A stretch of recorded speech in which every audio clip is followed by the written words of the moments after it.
Can you hear me? You can hear me? Yeah. There are 3 people in the audience, so 3 is a crowd, right? 3 is a crowd. So we say who's here is who's supposed to be here. I'm sorry. Who is here is who is supposed to be. Exactly. Yeah. Did you hear that? Yeah. Right?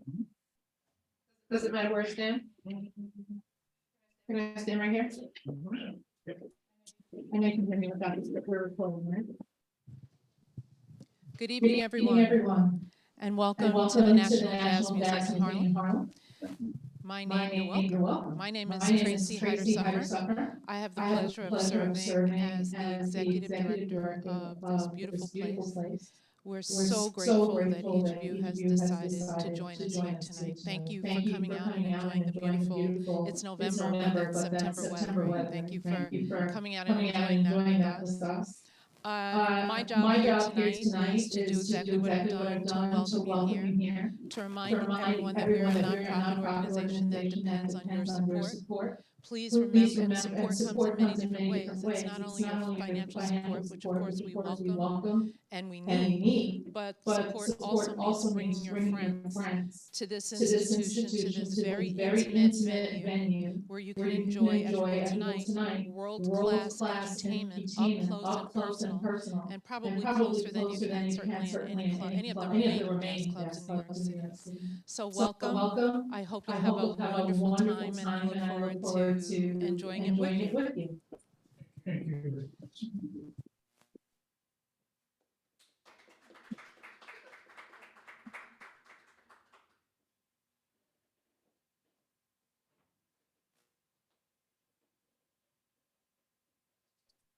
Oh.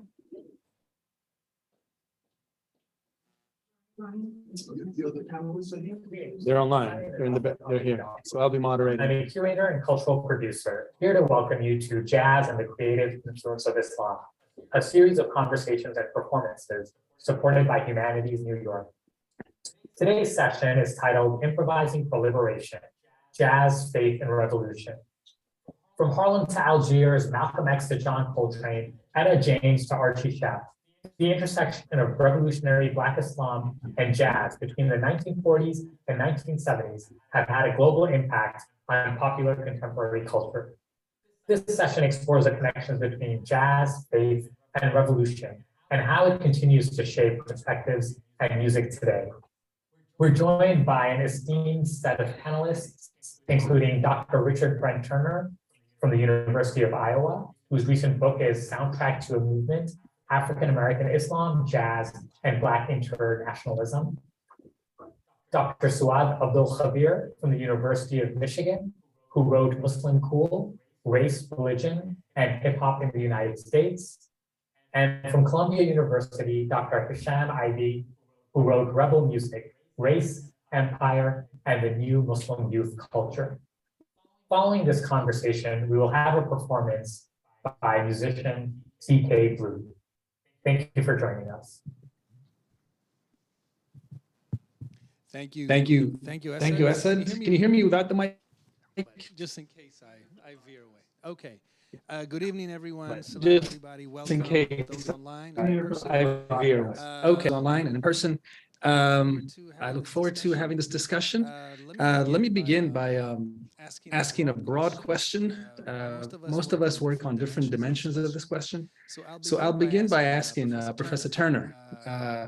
It's an honor to have you here. Professor Turner has really written the foundational books on this topic, on the topic of Islam and Black America, but particularly on the interactions between Islam and African-American culture. The book I'm referring to, the first book is Islam, the African-American Experience, which was our Bible in grad school. And more recently, a book called Soundtrack to a Movement, right, which is specifically about jazz and the Black Freedom Movement and the Islamic component of the Black Freedom Movement as well. So, Professor Turner, I'll begin by asking you just to speak a little bit about the history of this interaction between jazz and Islam, I know it goes back almost a century. So if you can give us some broad strokes, or I just want to highly recommend the book, Soundtrack to Movement. The book mentions, among other things, that Etta James was part of the Muslim movement, Max Roach, Charlie Parker, some really extraordinary revelations. But over to you, Prof. Turner.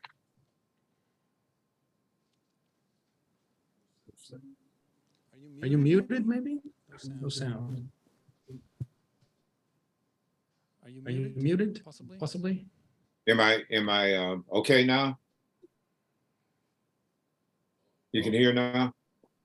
Yes. All right. Well, Malcolm X certainly was deeply involved in the jazz world when he was a teenager in Boston and New York. And of course, a lot of that information is in his autobiography. But also in my book, I found out that Malcolm X continued to be involved in jazz after he was released from prison in the 1950s, and he became a minister for the Nation of Islam. He actually returned to Boston to some of his jazz haunts, but there he was reaching out to to other jazz musicians and people who were attending jazz clubs to attempt to convert them to the Nation of Islam. But a great influence on this interaction between jazz and African-American Muslims was the Ahmadiyya Muslim community. And they came to the United States as missionaries in 1920 in Chicago. And it seems that a part of their mission was to reach out to the African-American business owners, and as well to the African-American intellectual community. And by the 1940s, they had a dynamic impact on a large number of jazz musicians who they recruited to convert to their community.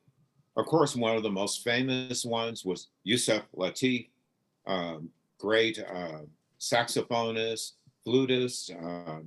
He converted to the Ahmadiyya community in the 1940s, and he did it for deep religious reasons. But there were also a large number of musicians who played with Dizzy Gillespie's big band, who started converting to the Ahmadiyya movement in the 1940s.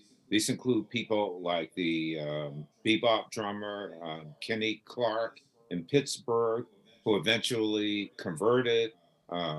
He changed his name to Laquat Ali Salam, and eventually he decided to leave the United States altogether to escape racism, and in the 1950s, and to settle in Paris, France, although he acknowledged that, living as a Black person in Paris, France, although he escaped violent racism in the United States, he would always be an outsider in Europe. We have Ahmed Abdul Malik, teenager who converted to the Ahmadiyya movement in the 1940s, a very talented bassist and violinist, as well, a person who was playing Middle Eastern instruments in Brooklyn before he was 20 years old. And, he recorded some great early jazz albums in the 40s and 50s, Jazz Sahara, East Meets West, which reflected his Islamic heritage and connection to the Ahmadiyya community. Of course, Art Blakey and the Jazz Messengers. Art Blakey, a very famous convert to Ahmadiyya movement.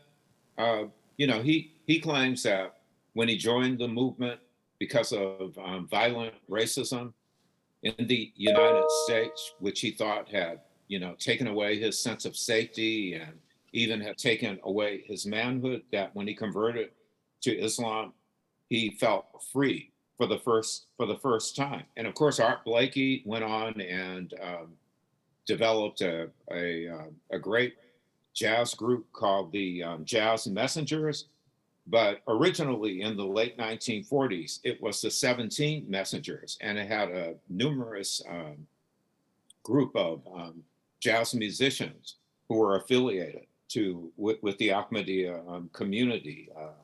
Zahid Shihab, a talented alto saxophonist, Musa Kaleem, tenor sax, Helene Rashid, trombone, Abdul Hamid, trumpet, Ibrahim Ibn Ishmael, piano, McCoy Tyner, the gifted pianist who affiliated very early on with John Coltrane in the 1950s, converted to the Ahmadiyya movement when he was 17 years old in Philadelphia. And actually, he was encouraged to convert by his future wife, Aisha Davis, who was also a part of that community. Talib Dawood, who played with Dizzy Gillespie's band as a drummer. He was born in Antigua, converted to the Ahmadiyya community. And then in 1959, he married the professional jazz singer Dakota Staten. She herself converted, and she took the name Aliyah Rabia. Very, very talented woman who recorded many jazz albums and had an independent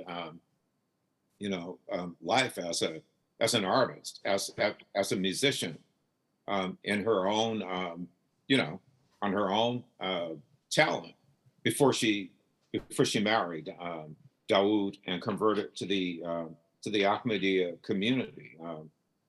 Great pianist, famous jazz musician in the 50s and 60s, Ahmad Jamal, converted to the Ahmadiyya movement. So it's just a very, very, very, very long list of people. And of course, you mentioned Etta James, and she's just very, very fascinating. She was a great rhythm and blues singer, but initially she converted to Nation of Islam in the early 1960s.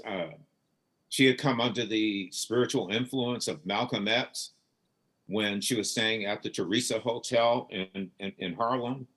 One fascinating story, she attempted to convert Cassius Clay when he was still a Christian, because he used to enjoy seeing her perform on stage. She wasn't successful with that, but then eventually she did convert to the Ahmadiyya community. She decided to leave Nation of Islam.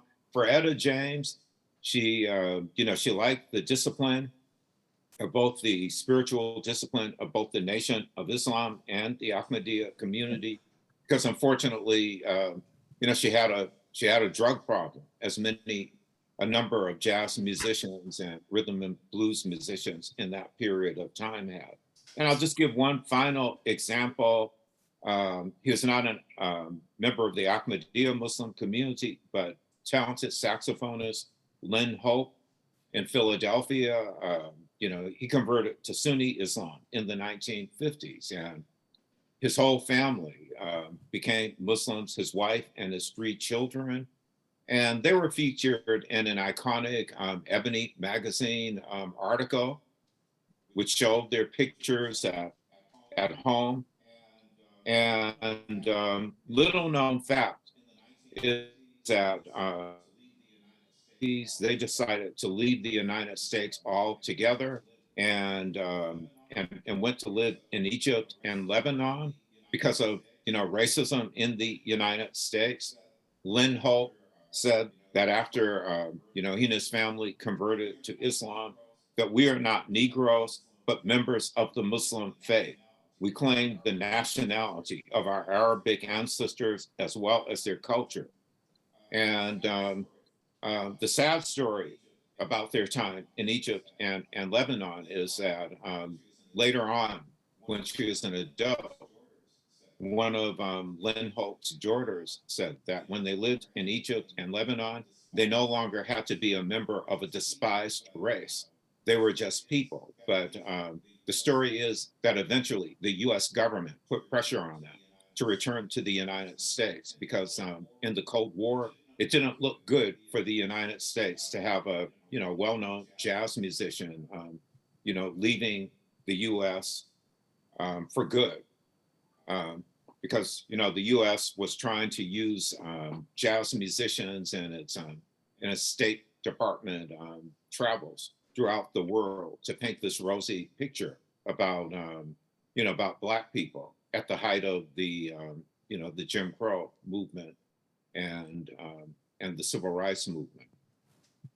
So those are just a few of the important musicians that I talk about in the book. Thank you. Thank you. Thank you, Professor Turner. Professor Suad, to ask you a quick question.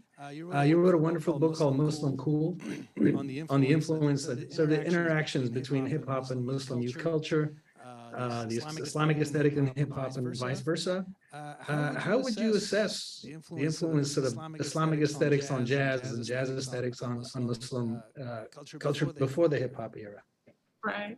So I think, it's interesting. One of the things I appreciated about Dr. Turner's book was the way he was talking about these parallels, right, between sort of jazz culture and what Black Islam is, right?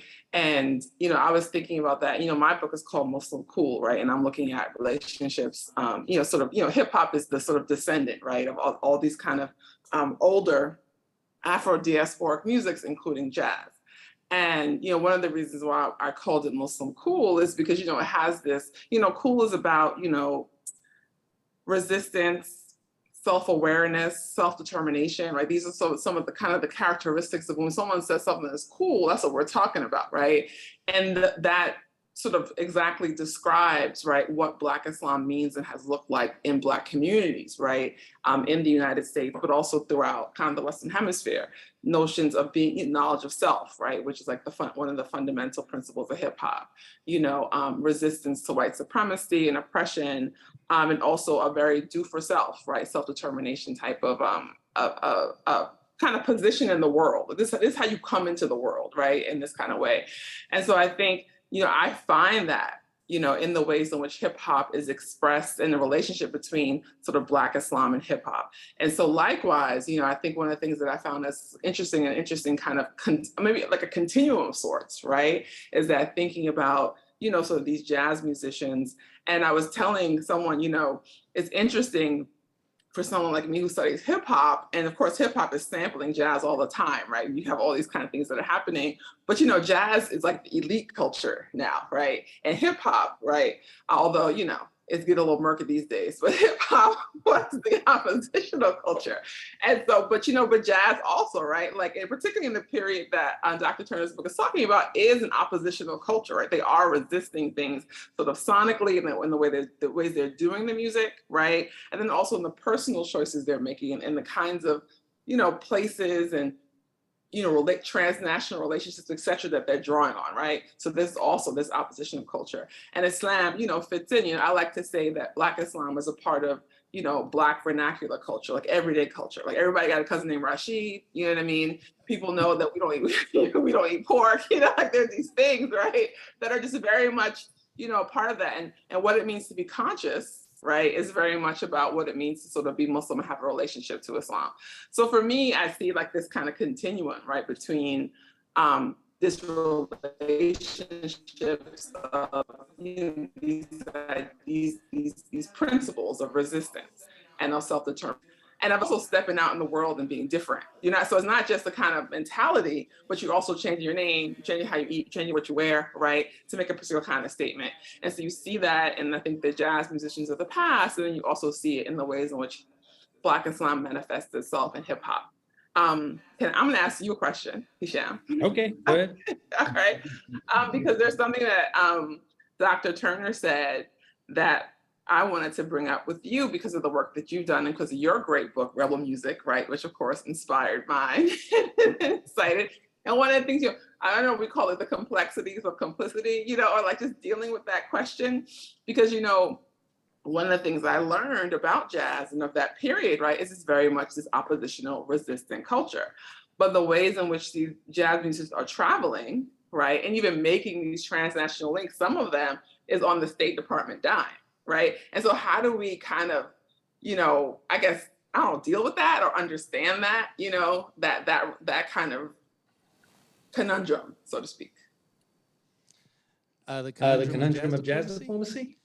Yeah. Well, let me say jazz. So we're sitting here in Harlem. Jazz diplomacy was born in Harlem. It's Adam Clayton Powell, who after attending the Bandung Conference in 1955 comes back and says he fears that the developing world, the countries that have just gained independence, may move into the Soviet bloc. And he suggests to the president, to the State Department, President Roosevelt, mobilizing jazz. Jazz is a form of soft power. Jazz is a model, a symbol of American inclusion and diversity and so on. Of course, the jazz musicians are predominantly Black, and many of them can't tour down south. So there are some contradictions there. And so a number of these artists, I think the jazz ambassadors, as they were called, were sent to countries around the world, but usually trouble spots where the American power was in crisis. There's a book on this by Penny Von Eschen, right? Satchmo Blows Up the World. I believe that's what it's called, right? No, Race Against Empire. That's the second book. But she says they often moved in tandem with CIA operations, right? So one of the first jazz diplomacy concerts was in Iran after the overthrow of Mossadegh, right? So I love reading the memoirs of these jazz artists, and the most outspoken and resistant. Dizzy Gillespie was a Muslim sympathizing member of the Communist Party, yet he was tapped to lead these tours. And he was outspoken, right? So in Pakistan, he wouldn't play until they opened the gates to let in, as he said, the ragamuffin kids who can't afford tickets. Same thing in Turkey. Louis Armstrong canceled his entire tour of the Soviet Union because of what was going on in Little Rock. The governor, Fabius, or his name was resisting board versus Board of Education, the desegregation of schools. Others were not so openly political. Quincy Jones, for example, but what they were trying to do is help artists on the ground. So Quincy Jones in particular took great interest in music of Egypt, and I'll come back to that later. But one figure who was important to me and very important to the music of these countries was Randy Weston, right? And they would I remember him, he talks about this in his book, they would try to put restrictions on what he could do overseas. I think he was in maybe Ghana, where he was told, don't play this particular track, they won't get it, right? The locals won't understand it. And he says, no, I'm going to play it. I decide what I do. This is my country. This entire continent is mine, right? And if you look at the impact of Weston on the musics of Northwest Africa, where he settled after the tours and so on, it's fascinating. And were the jazz tours an incredible success? Did they bring down the Soviet Union, as some artists say, such as there's a book by a Harvard scholar that calls them just an incredible success. I mean, I think they were successful in terms of how they spread jazz to these countries, right? And it's an incredible trajectory. I mean, it starts here in Harlem, really. I mean, no offense to those of you in the Midwest right now, but the Ahmadis and the nation and the jazz musicians, they begin interacting in the Harlem Renaissance. And the Harlem Renaissance spreads to France, becomes the Negritude movement, and Paris becomes a home of jazz before America embraces it. And from Paris, they spread out to North Africa, West Africa, Turkey, Shanghai, India. Look up a book called The Taj Mahal Foxtrot on jazz in India, partly as a response, as a product of these tours and so on. But I don't want to go on too long. No, that's cool. No, that's great. I think I think that I appreciate your answer, because I think it's complicated, right? And there are a lot of different ways people are kind of managing and maneuvering in these spaces. And I had a question also for you, Dr. Turner. I was thinking about what you said about, I don't know if it was Lynn Hope who you said this, or was it the Sahib, but this idea that we're not Negroes, we are members of the Muslim community, right? You mentioned that someone identified that when they became Muslim. And I know that you hear that commonly, like in terms of, and particularly among the jazz musicians, I feel like I've heard that many times. It's for some people, right, they read that as a kind of rejection of Blackness, right? Like we're not Black anymore, we're something else. Mm-hmm. And I wonder how you will respond to that. Is that what you see happening, or is there something else going on? You know, I think it's very, very complex because, of course, you know, in the 1940s and the 1950s, when jazz musicians were converting to Islam from Dizzy Gillespie's band, the majority of them were not calling themselves Black or Afro-American. You know, they were called Negroes, and they were called colored people. And in actuality, I think Negro and colored, of course, they were designations for people of African descent in the United States, but they certainly were colonized names. You know, I'm a little older than you are, but you know, I have my birth certificate, born in Boston, you know, in one of my file cabinets in this office, and on my birth certificate, I'm colored. Well, I rejected colored during my freshman year in college. I rejected colored, rejected Negro, and became a proud Black and Afro-American person. So I guess what I'm saying is that I think it's very, very hard to judge the motivation of some of these jazz musicians in the 1940s and the 1950s who converted to Islam and in some way rejected Negro or colored identity. Dizzy Gillespie seems to have been fascinated, and this is in his autobiography, To Be or Not to Bop, by the jazz musicians in his band who are Muslim, who were able to eat in segregated restaurants in the American South because he said that they showed some type of a union card for jazz musicians, which said that they were not you know, they were not Negro, they were not colored, but they were Muslim or they were white. But I think it's complex because you know, my reading of many of these jazz musicians is that they were going into some very, very dangerous places in the American South to perform.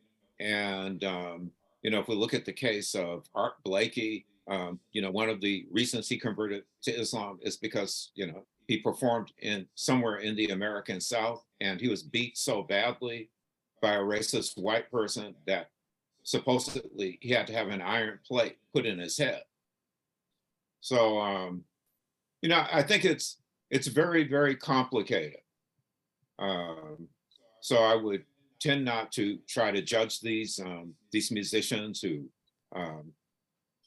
possibly rejected Negro identity or colored identity. I don't see them in any documentation that I'm familiar with, you know, saying that they were white.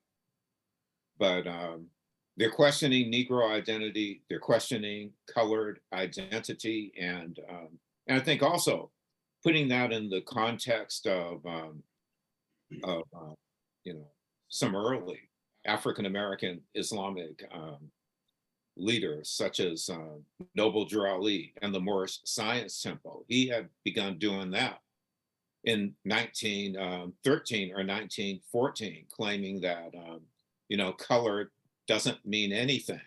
You know, it's not a nationality, and hinting that it's a, you know, it's a colonized name, and hence people in his community were claiming Moroccan identity. So it's, you know, that's my answer. It's a, you know, it's a very, very complicated issue in that period of time in the Jim Crow era. No doubt. Am I asking the next question? I don't know. I think you can if you want. Or Dr. Turner, he has a question. So I would love to ask you a question. First of all, I would be fascinated to learn how your identity as an artist, as a hip hop artist, that's the way I read you in Muslim Cool, influence your writing of that great book. Okay, thanks. That's so funny. We were talking. I was saying, depending on what you mean by hip hop artist, right? But I'm definitely an artist. I'm definitely the hip hop generation, which I think is part of what led me to Muslim Cool too, because this relationship between Black Islam and hip hop, was to me pretty kind of mundane, to be kind of honest. It was pretty like that's just what. That's it, the sun rises in the east, like that's just what happens, But then, I kind of leave, my cocoon of Brooklyn, New York, and I discover that people are like, huh, what, when, where, how? Or they're like, I had this great moment when the book came out, this really well-known and talented DJ, Ninth Wonder. He was teaching a class with Professor Mark Anthony Neal at Duke. And he, I think on Instagram, he commented on my book because they read it for the class, right? And he was saying, now it comes together for me. Like, so he saw the things, he heard the things, but he didn't actually know. He couldn't name it in the same way he could after Muslim Cool. So I think part of my identity coming from Brooklyn, being of the hip hop generation, being an artist, being someone who does, sort of theater and poetry and dance and that kind of thing, I think it kind of led me right to the topic, because to me, it was really obvious it was to other people, but also, it really opened up so much, right? In terms of just thinking about, what does it mean to be Black? What does it mean to be Muslim? What does it mean to sort of challenge white supremacy? What are the ways in which when non-Black people engage Blackness, they might be challenging white supremacy or they might be reproducing it, right? Issues of cultural appropriation. Like this is also what I love about hip hop. Is like, I teach a class, a hip hop class at my university here, and it's like, you can talk about anything, art, culture, politics, gender, it all comes out. So I think, I think that's how kind of identity led me to the project.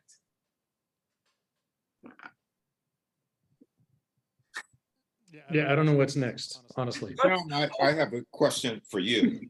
I'd like to learn more about your, how your personal, transnational experiences influenced your writing of rebel music. Positionality. So we're talking about African Americans during the post-colonial era, going overseas, communities forming in Paris, communities forming in, so people are aware of the African American community of Ghana, of the community in Tanzania. The Black Panthers would set up shop in Algiers. There's also a community in Tangier, Morocco, mostly of jazz musicians and African Americans who lean towards Sufism. Well, I grew up in that community. Right. The reason that community formed is partly because there was a Voice of America relay station there, and an American consulate, they call it the legation, that was central to the jazz diplomacy efforts that we were talking about.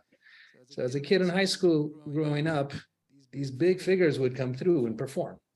Randy Weston, Ornette Coleman, Pharoah Saunders, who passed away a few weeks ago, a couple of months ago, I think. I'm going home in a few weeks, and we're hoping to do a tribute to him. There's a long history of African-American artists settling in northern Morocco, partly because it's close to Europe. It's the puddles jump, but also it's Africa. They're interested in the cultural mix and so on.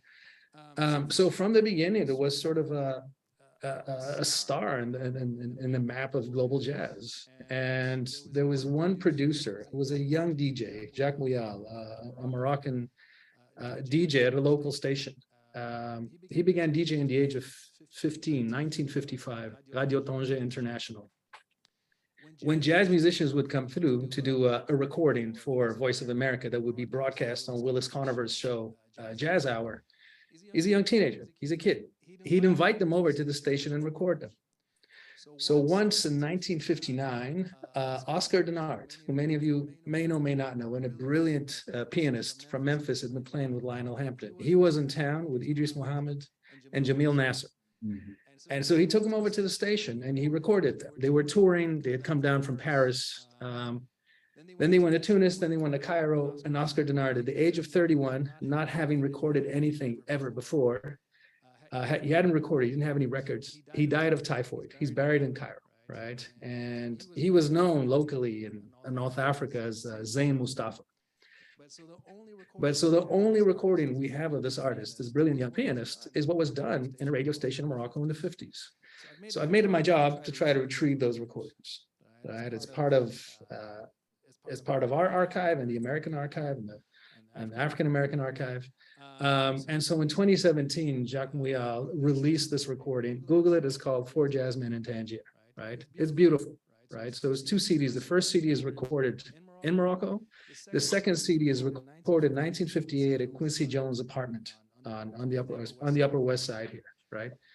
So I grew up with that presence. You don't think about it when you're a teenager, right? Some of my earliest English teachers were African-American Muslims. Bilkis Ansari was my first English teacher from Newark.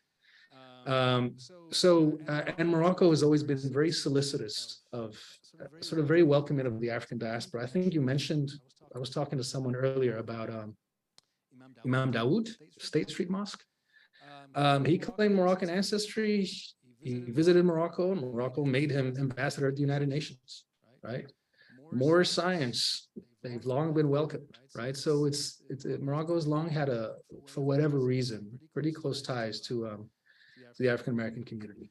So yeah, I grew up in that little transatlantic thing, and I was in grad school doing whatever, international relations development, and I took a class with Robin Kelly, and he said, "This is so much more interesting."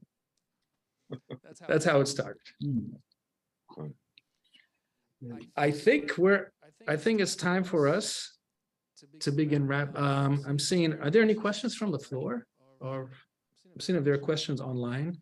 We don't have any questions online. Anybody want to ask a question from the floor?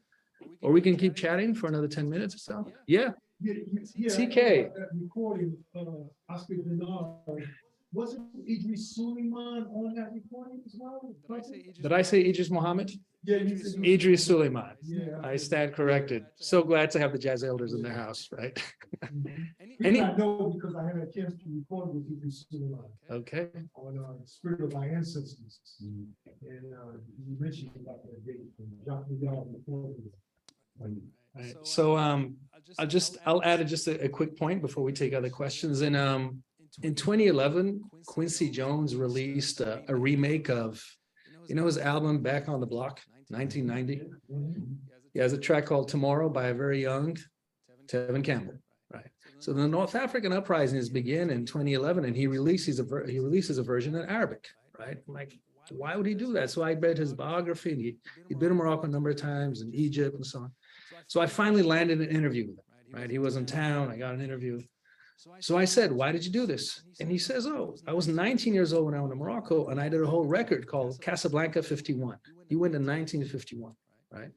So I've been trying to find that record. If anybody online or anyone has any, he says, check with my staff. So that's what I'm doing. So let me ask a question. If there are no questions from the floor. So we've been researching this for about, well, Dr. Turner, you more than us, but why is this interest resurgent right now? Why do you think now the public, the mainstream, is actually interested in this question of Muslims and jazz, Islam and jazz, or if that's, yeah, please. I don't have an answer to that question, but I have a question. I feel like I'm missing the point, and I just want a little help with that, because we're talking about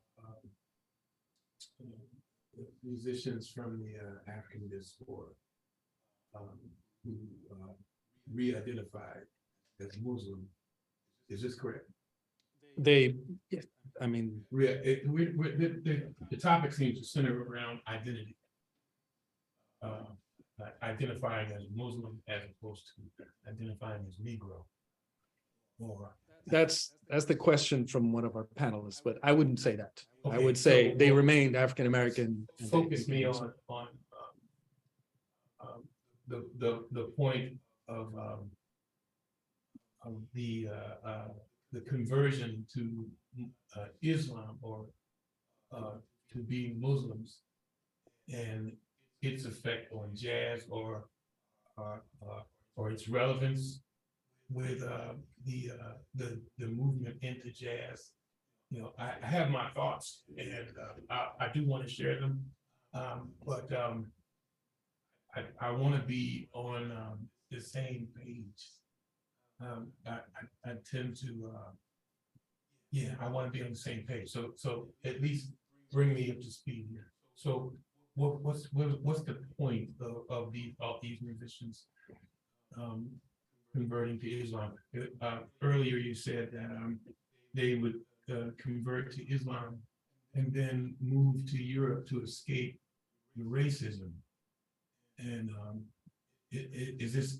That was said by one of the panelists. I mean, Okay, all right. So I'm hearing that. I'm hearing this movement toward Islam, and I'm seeing it still even in his hip hop. And I'm not saying I asked this question not because tell us your thoughts. I mean, tell us your thoughts on your spot. You know, I think identity. I think we got it all wrong. I think identity is one of the biggest problems with our intelligence. You know, and when we try to find some way to identify, and I think that it's like I've moved away from being identified by a brand. You know, the brand being like a European name. My last name is Kirby.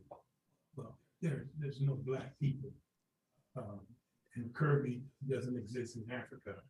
So, you know, I'm perpetually, by using the name Kirby, I'm perpetually a branded human, a product, you know. And so I've moved my name to Vasia Code, right? So, and then I get a lot of pushback, and there's some resistance, a lot of resistance. I prefer to choose my name and choose a name that has a more likelihood of being from my physical origins. But even still, identity becomes an issue. You know, and who do you identify and why do you identify with? And what's the big picture? You know, one of the most damaging identities on the planet is the identity of white. When somebody identifies as a white person, they've taken on this fake political name and this cover, which affords them a lot of privileges, and it affords them a different perspective in the law. It affords them a lot of things that non-white people cannot have. So, you know, I really didn't have time to, if I had more time, I could make this a shorter question. But what I'm saying, what's the point? What do we accomplish? Yes, please help me out. Yeah, no, I think thank you so much for that comment, and I'll let other people speak too. But I think part of what you described, right, the ways in which you said kind of your government name Kirby, right, doesn't represent, right, kind of no, it's a brand.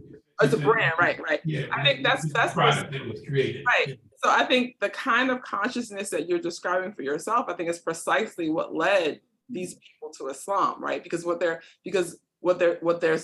saying is like, you know, I've been called whatever. I've been called Negro, I've been called colored, I've been called Jefferson, I've been called whatever. Like all this stuff I'm being called that doesn't resonate with me. Like this is not who I am, right? And they're searching right? To try to figure out, well, who am I really? Like, where do I come from? What are my origins, right? People have told me X, Y, or Z, and I'm looking for something else. And I think that's a question, I think that, you know, Black folks, I think, you know, and particularly those of us who are descended of enslaved people have always had, right? Precisely because of the way we got to, you know, cross the Atlantic. And there've been lots of different ways that folks have tried to answer that question, or discover answers to that question, or create their own answers to that question. And so, you know, Islam is one of those ways people do that, I think. And I think that is how the artists, whether they're jazz artists or hip hop artists or whoever, right? I think that is how they kind of end up sort of coming to Islam, right? On that very quest. No, I'd like to weigh in on this a little bit. And I think that you know, the African-American jazz musicians who converted to Islam and made a statement about denying Negro identity were, you know, I think that that's kind of a sidetrack, because from my perspective and reading about a lot of these musicians who converted, they converted primarily for spiritual reasons. They wanted to convert to one of the ancient great religious traditions of the world with, you know, with social justice values encoded in it. And they also had developed a critique of Christianity, which, you know, they saw as a religious tradition that had in part sold itself out to white supremacists. But you know, the primary motivation for converting overall for all of them was for spiritual reasons. And I think that this other aspect of it, you know, critiquing Negro identity, critiquing colored identity, and rejecting that was not the main motivation for converting. And some of that, finally, that idea, it may come out of Dizzy Gillespie's autobiography, To Be or Not to Bop, because Dizzy Gillespie himself was thinking about converting to Islam. He does say that, but he didn't do it. Ultimately, he converted to the Baha'i faith. But it seems that in his autobiography, he was kind of an outsider looking in at these various musicians in his band who had converted to Islam, and he may have, you know, he read his own interpretation of why they converted into, you know, into his autobiography. I'll say something very quickly. In terms of rejecting Black identity, I mean, I've studied a number of these artists. Who rejected Black? The converts, the jazz artists, in terms of rejecting African identity and so on. I honestly don't know of any artist who says that. I think there's one book by Eric Hobsbawm, 1950s British Marxist, who was a jazz critic as well. He says what I think they're doing is they're rejecting their Southern roots. And he says it's similar to the assimilated Jews who reject their shtetl roots, right? But he says, so he's the only person who says that. If you look at the writings of Ahmed Jamal, if you look at Yusuf Latif and so on, what they're doing is they're saying they're expanding, enriching their Black identity, their African identity. So there's that. And very quickly, the second reason that they begin to identify with the East is really anti-colonialism, starting with Marcus Garvey, writing about North Africa and so on. But the only states in the 40s and 50s that support the African-American struggle are the newly independent states. It's India, it's Algeria, it's Egypt, right? From the mid-50s until the late 60s, when the Cold War geopolitical situation changes. And a lot of people begin to, so in that early anti-colonial era, Islam is seen as liberating, pro-Black, anti-racist. By the late 60s, 70s, the geopolitical situation changes. You have the rise of Saudi Arabia and so on. Brother Manan. Yes, you just said it, but I just with another perspective. I converted, and there's a bridge between spirituality and identity. And that bridge is there's a nexus between those two. And by crossing the bridge into slavery, being forced to cross the bridge into slavery, we gave up identity. We had to embrace another spirituality. I was all under something called the Empire of Color. We entered Empire of Color. And being trapped in Empire of Color, we had to find a way to find acceptance as human beings, identity, and manhood. These are the things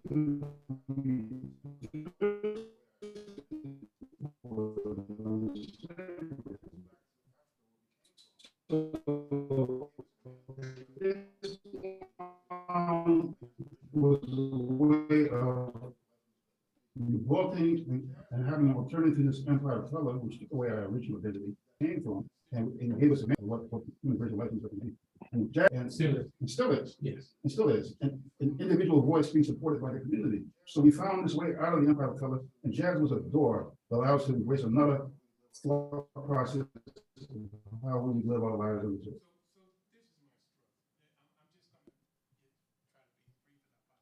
Please. Okay, so this is my struggle. I'm my real struggle. So we talk about faith, we talk about spirituality, we talk about religion, and it seems to me like the real argument is intelligence. You know, the argument is intelligence, and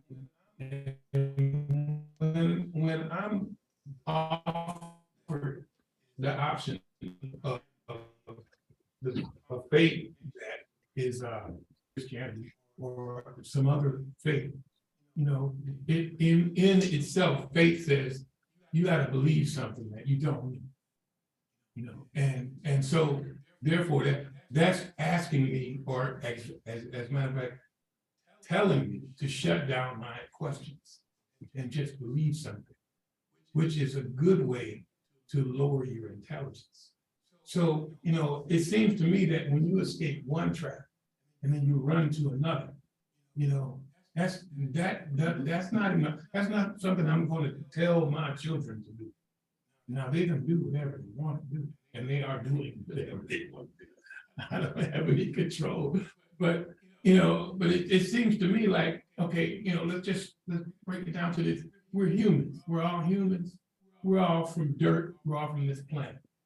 We're all from here, right? And we're going to go back. You know, ultimately, you're going to either be cremated or you're going to get buried.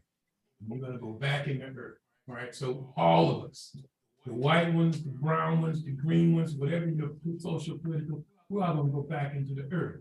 So we're all earthlings, right? We're all earthlings. Some of us earthlings are in our original form or more original form. You know, so we got a little bit more track record on this planet. And so, you know, but now, so when we get to a point in our development that we don't understand stuff, so then we reach for something to believe, as opposed to continue. I've come to a point in my life where I'm wary of faiths and religions. I mean, I'm happy to live next to or with someone who's religious. I'm not going to be religious, but I am going to be spiritual. You see what I'm saying? And so that takes me back to the original question. What are we doing here? Yeah. So, Ed, you wanna? I'm gonna make a quick joke. I was like, it sounded like you were reading the Quran there. Dr. Turner, you want to say anything? Just we're wrapping up. No, I think that this question of identity and the motivation for conversion among the jazz musicians in this era from the 1940s and into the late 1960s is a fascinating one, and identity and I think you've answered it for us. You know, that this was an era of anti-colonialism, and a lot of those anti-colonial sentiments among jazz musicians led them to the African world, to the to the Islamic world in North Africa, because the United States certainly have let African Americans down with its embrace of, of the Jim Crow laws. And it's complex. This is, the construction of these Islamic identities among these jazz musicians in this era is very, very complex. But I think we tapped in to a lot of the strands of those complexities. Yeah. I'm getting signs that we're afterwards. So we're told that we're out of time. Asad lets us know we're out of time. I just want to introduce our musicians. It is a great honor to introduce TK Blue, who I've known for many years. TK Blue, aka Talib Kibwe, world-renowned jazz saxophonist, flutist, composer, and professor. He has worked with the likes of Don Cherry, Jane Cortez, South African pianist Abdul Ibrahim, aka Dollar Brand, and Randy Weston, for whom he was a musical director for 30 years. TK has performed around the world. He lived in Paris for almost a decade in the 80s. I know for a fact he's intimately familiar with African musical currents, Middle Eastern musical currents, Asian musical currents. In 1986, he recorded Egyptian Oasis, one of my favorites, but led the State Department to invite him to tour 20 countries. So he's also a jazz ambassador. So I highly recommend Egyptian Oasis, as well as his more recent 2019 album, The Rhythms Continued, a tribute to Baba Randy Weston. TK, welcome. Thank you for joining him.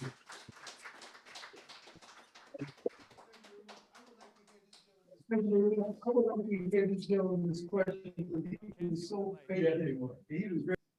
right, I think we're done. Okay. It was great to meet you and to share space. Thank you. It was a great conversation. All right, have a good evening. All right, bye-bye.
Thank you, everybody, for yes.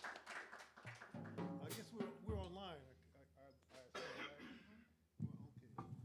Well, okay, great. Thank you very much, and Hisham, thank you so much for having us here and inviting us. Yeah, my name is TK Blue, and we're going to perform a couple of tunes for you.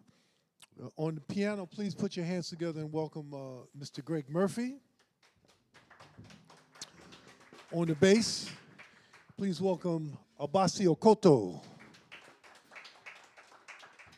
On the drums, please welcome Mr. George Coleman Jr. And we're going to start off with the first composition. Is a tune by the great Charlie Parker.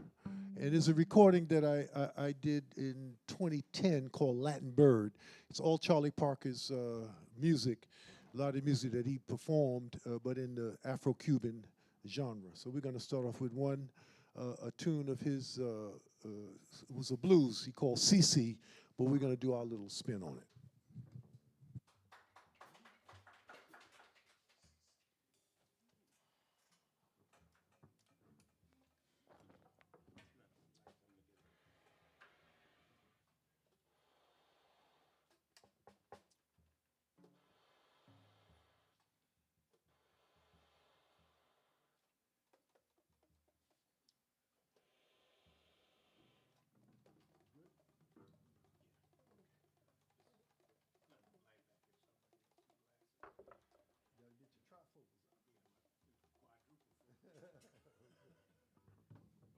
Here we go.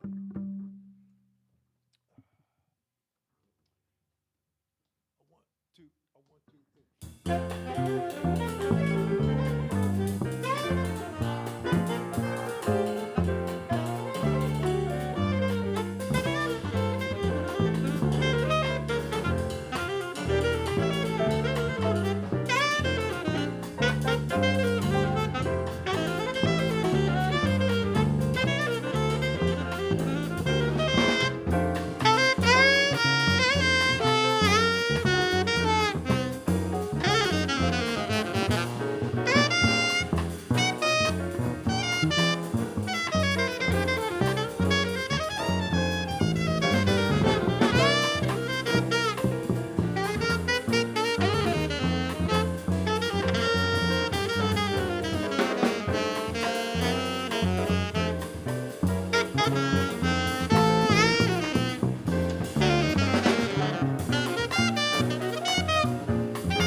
Thank you very much. Thank you. Hello? Hello? Sorry. Y'all can hear me. Thank you very much for CC. We're going to segue now.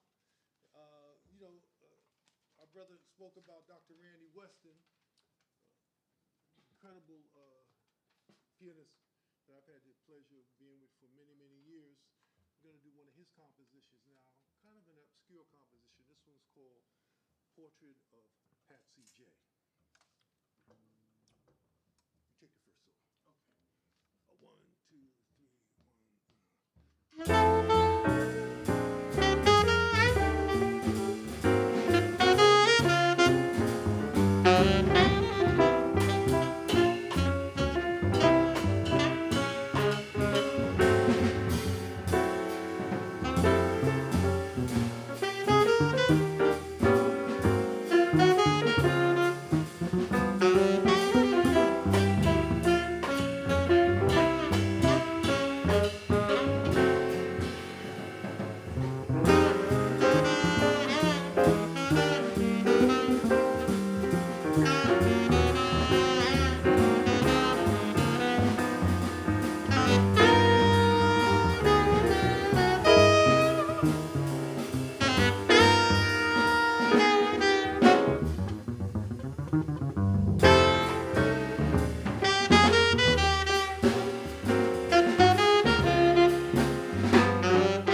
Thank you. Thank you very much. That was a song called Follow the North Star. I had gotten a commission to write some music about early African-American presence in the Hudson Valley area, upstate. And I came across a book while I was in college called 12 Years a Slave by Solomon Northup. So I did a whole suite dedicated to his life. This was in 2010, and I had no idea they were going to make a movie about him, which actually won the Oscar that year for Best Picture. So of course, when the movie came out, I was trying to get some of my music in in the film, but they had the Hollywood hookup, so it's okay. But it was an incredible journey when you follow his life, and he was a musician, and music was a central theme, although the movie didn't show that, but in the book he talks about how the violin really kept his hope alive and kept his spirit alive, because he was a free black man during the time of slavery, but he was illegally abducted in Washington, D.C., and taken to Louisiana, where he was sold into slavery. He spent 12 years before he was released.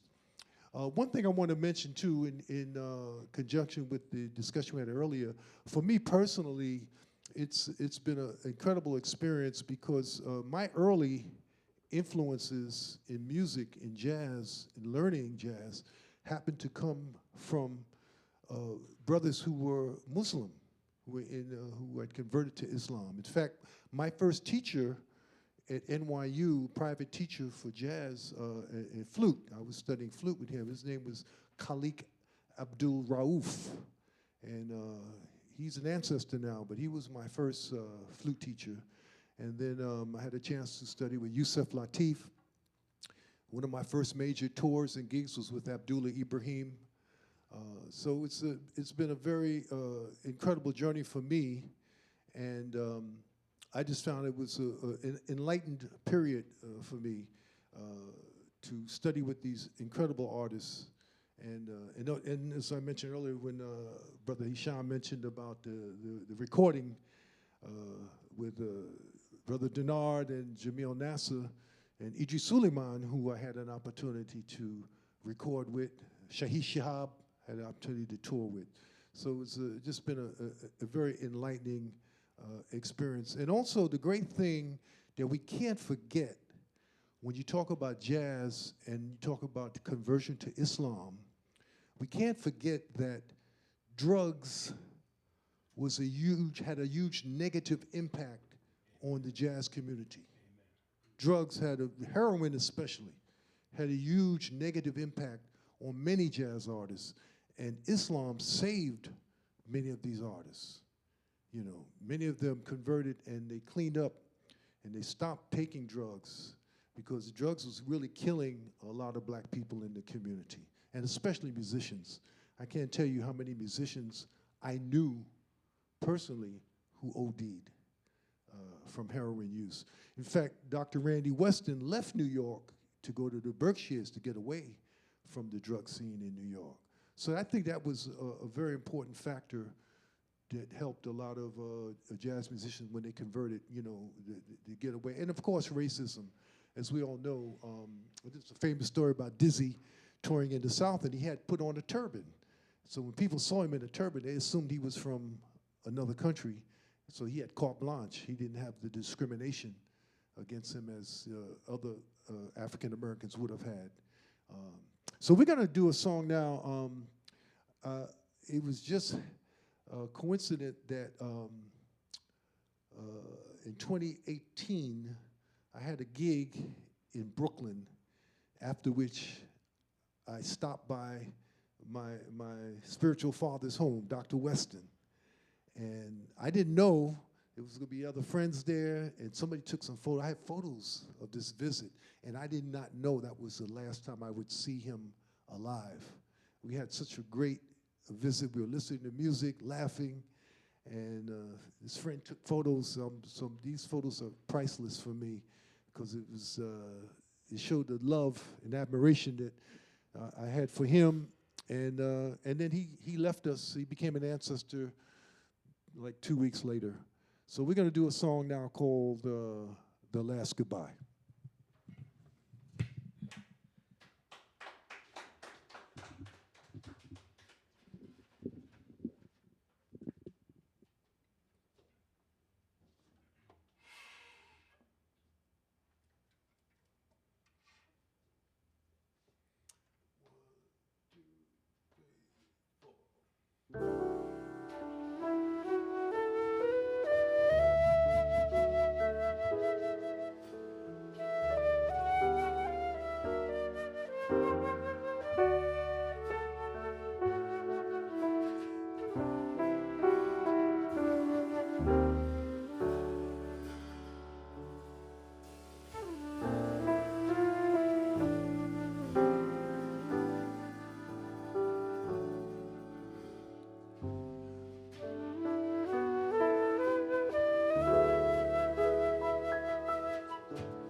Ignacio Cotto. George Foreman Jr.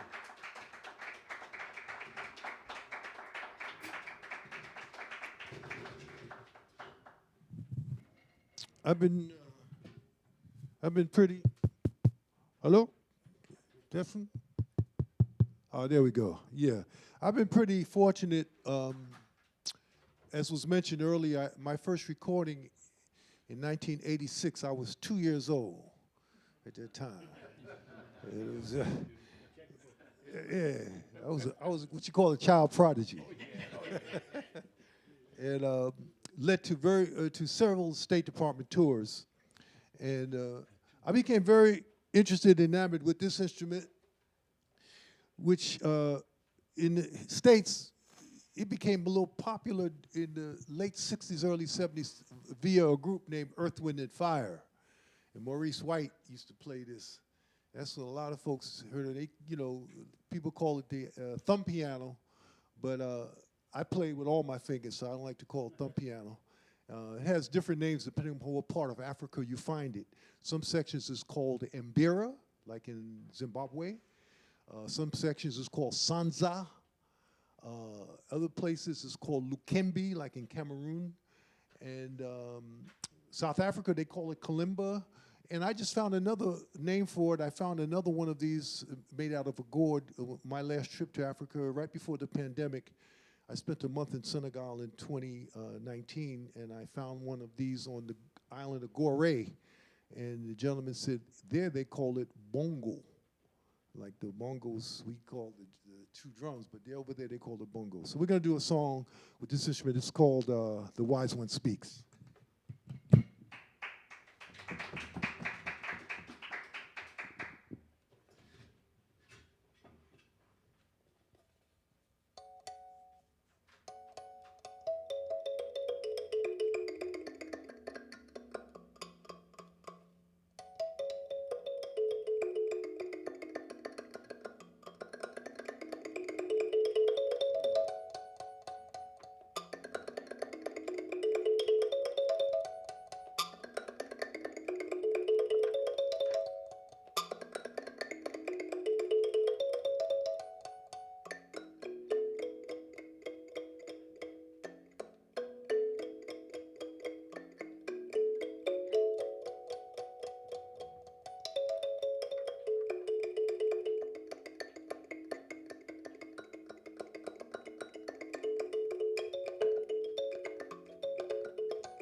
think that's the end of our program. If there's any questions, somebody had any kind of comments or whatever, we're open to that.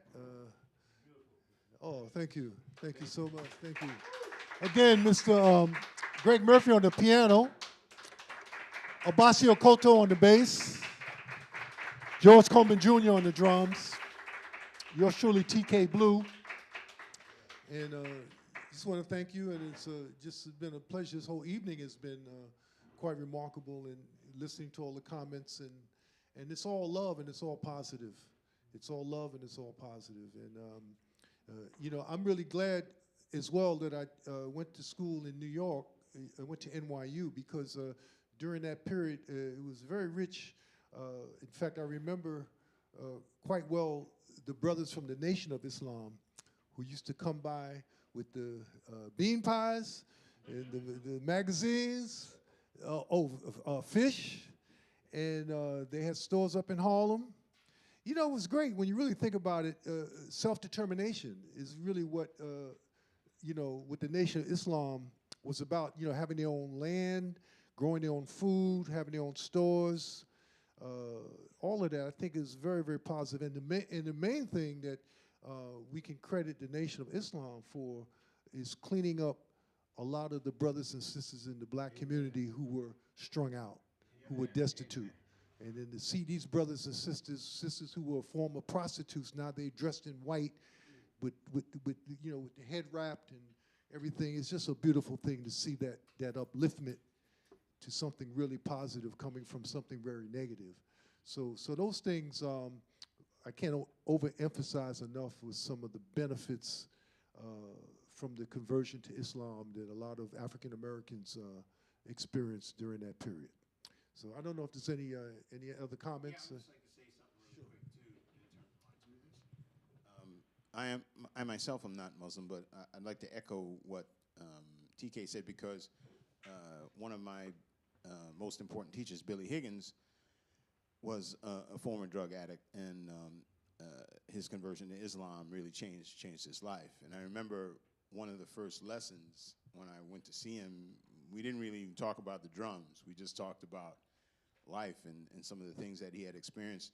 And he showed me his body, which was pockmarked with, you know, with needle marks, to kind of emphasize to me that drugs was not the way to go. You know, I guess his version of Scared Straight, which worked. So, but I remember him as like one of the most loving and giving people. He would never take money for a lesson, which was something that always made me feel guilty about, because he felt like he was just passing it on. But of course, he had a different life as experienced by other people who had known him before the conversion. So obviously for him, it was really something important. And another teacher of mine, not really a teacher, more like a mentor, was Idris Muhammad. He was working a lot with my father. My father's a musician as well. And kind of same story with Idris. And, you know, it's clear to me, had they not, you know, had that conversion, that they probably would not have been on the planet and unable to, you know, grace us with all the music that they did after that period. You know, well into the 70s, 80s, and 90s, and in the case of Idris, you know, into the 2000s. So, you know, that was my experience. You know, and I was also very close to Jamil Nasser because he grew up with my dad in Memphis, and you know, again, you know, his conversion was for a number of reasons, not necessarily for drugs, but definitely self-determination and, you know, kind of taking control of his life. And he was also a very important mentor. So. You know, that was my experience, you know, as far as it relates to jazz and the jazz community.